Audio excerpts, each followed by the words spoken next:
এই গরিব ছেলেটা কখনো ভাবতেও পারেনি যে তার দল ফাইনালে পৌঁছে যাবে, কিন্তু তাদের প্রতিপক্ষ খেলোয়াড়রা ছিল ভয়ঙ্কর। তারা শরীর শক্তিশালী করার জন্য এক ধরনের বিশেষ ইনজেকশন পুশ করে। হুঁশিয়ার বাজতেই ক্যাপ্টেন দৌড়ে এসে পুরো শক্তি দিয়ে প্রতিপক্ষ দলের গোলকিপারের দিকে বল মারে, কিন্তু প্রতিপক্ষ গোলকিপার খুব সহজেই বল ধরে ফেলে। ক্যাপ্টেন অবাক হয়ে যায়, সে তার কিক দিয়ে দেওয়াল ফাটিয়ে দিতে পারে, কিন্তু এই গোলকিপার অনাহাসে বল ধরে ফেলে। গোলকিপার বল ফিরিয়ে দিয়ে হাসতে হাসতে বলে, বাচ্চা আবার চেষ্টা করো।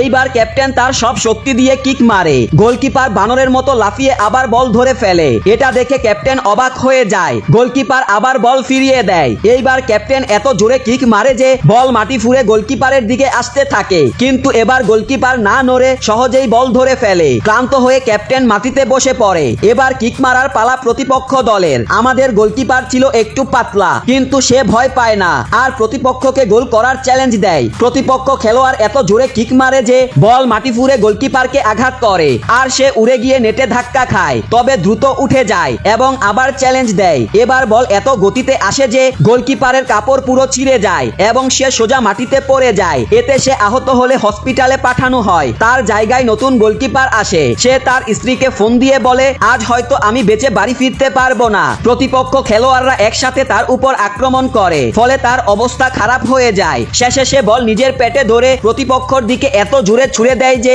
সবাই উড়ে যায়। এবার প্রতিপক্ষের সবচেয়ে ভয়ঙ্কর খেলোয়াড় এগিয়ে আসে। সে এত জোরে কিক মারে যে গোলকিপারের পুরো শরীর বেঁকে যায়। ম্যাচ রেকর্ড করা ক্যামেরাও ভেঙে যায়। মনে হচ্ছিল যেন ভূমিকম্প হচ্ছে। এই গোলকিপারকেও সরাসরি হসপিটালে পাঠানো হয়। রেফারি বলে, নতুন গোলকিপার আনো, না হলে তোমাদের দল ম্যাচ থেকে বাদ পড়বে। যখন রেফারি প্রতিপক্ষ দলকে বিজয় ঘোষণা করতেই যাচ্ছিল, ক্যাপ্টেনের টাকমাথা প্রেমিকা মাঠে প্রবেশ করে। সে বলে, আমি এই দলের নতুন গোলকিপার। ক্যাপ্টেন তাকে বুঝায়, তুমি এখান থেকে চলে যাও, তোমার এখানে প্রাণ যেতে পারে। কিন্তু প্রেমিকা রাজি হয় না এবং নেটে দাঁড়ায়, কিন্তু ভুল করে সে প্রতিপক্ষের নেটে দাঁড়িয়ে যায়। সবাই মজা করে, কিন্তু কেউ জানতো না যে সে একজন মাস্টার। প্রতিপক্ষ খেলোয়াড় তার দিকে এত জোরে বল কিক করে যে আকাশ কালো মেঘে ঢেকে যায়। বল গুলির গতিতে মেয়েটির দিকে এগিয়ে যায়, কিন্তু সে অনায়াসে বল নিয়ন্ত্রণে নিয়ে নেয়, যেন এটা তার কাছে শিশুদের খেলা। তারপর সে এক আঙুলে বল ঘুরাতে থাকে। এটা দেখে তার দলের আত্মবিশ্বাস ফিরে আসে। তারপর মেয়েটি হাসতে হাসতে বল ক্যাপ্টেনের দিকে ছুড়ে দেয়। ক্যাপ্টেন বাতাসে ঘুরে এত জোরে কিক মারে যে